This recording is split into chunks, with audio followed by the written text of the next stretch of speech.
ನಮಸ್ಕಾರ ಎಲ್ಲರಿಗೂ welcome back to Ani food wood. ನಾನಿವತ್ತು ತುಂಬಾನೇ ಟೇಸ್ಟಿ ಇರುವ ಮತ್ತೆ ವರ್ಷಾನುಗಟ್ಲೆ ಇಟ್ಟರೂ ಕೂಡ ಕೆಡದೇ ಇರುವ ಹಾಗೆ ಯಾವ ರೀತಿ ಮಾವಿನಕಾಯಿ ಉಪ್ಪಿನಕಾಯಿಯನ್ನ ತುಂಬಾನೇ ಕಡಿಮೆ ಇಂಗ್ರೀಡಿಯೆಂಟ್ಸ್ ನ ಬಳಸಿ ತುಂಬಾನೇ ಸುಲಭವಾಗಿ ಯಾವ ರೀತಿ ಮಾಡೋದು ಅಂತ ತೋರಿಸಿಕೊಡ್ತಾ ಇದ್ದೀನಿ. ಮೊದಲಿಗೆ ನಾನಿಲ್ಲಿ ಒಂದು ದೊಡ್ಡ ಮಾವಿನಕಾಯಿನ ತಗೊಂಡಿದ್ದೀನಿ.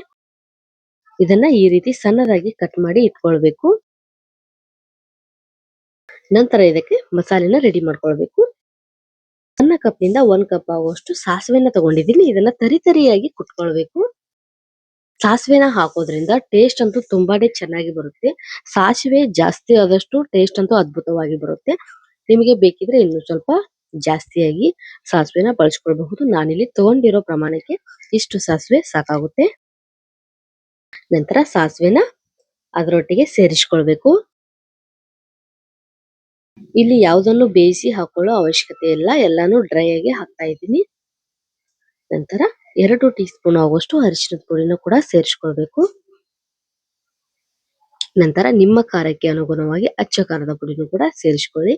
ನಾನಿಲ್ಲಿ 1 ಟೀ ಸ್ಪೂನ್ ಆಗುವಷ್ಟು ಅಚ್ಚ ಖಾರದ ಪುಡಿನ ಸೇರಿಸ್ಕೊಳ್ತಾ ಇದ್ದೀನಿ. ನಂತರ ರುಚಿಗೆ ತಕ್ಕಷ್ಟು ಉಪ್ಪನ್ನು ಕೂಡ ಸೇರಿಸ್ಕೊಳ್ಬೇಕು.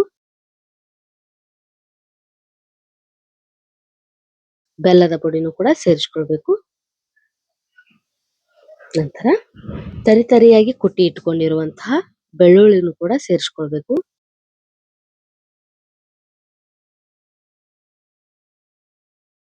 ನಂತರ 1 ಟೀ ಸ್ಪೂನ್ ಆಗುವಷ್ಟು ಹಿಂಗನ್ನು ಕೂಡ ಸೇರಿಸ್ಕೊಳ್ಬೇಕು.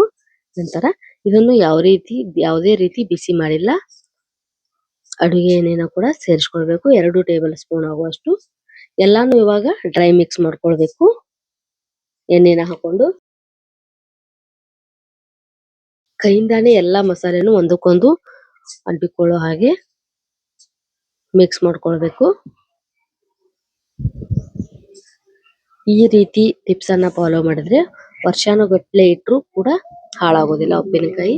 ಅಷ್ಟೊಂದು ರುಚಿಯಾಗಿರುತ್ತೆ ಇದು. ಮನೇಲಿ ಖಂಡಿತ ಟ್ರೈ ಮಾಡಿ ನೋಡಿ. ಯಾವ ರೀತಿ ಬಂತು ಅಂತ ಕಮೆಂಟ್ ಮಾಡಿ. ನಮ್ಮ ಚಾನಲ್ ಇಷ್ಟ ಆದ್ರೆ ಸಬ್ಸ್ಕ್ರೈಬ್ ಮಾಡಿ. Keep watching video. Thank you.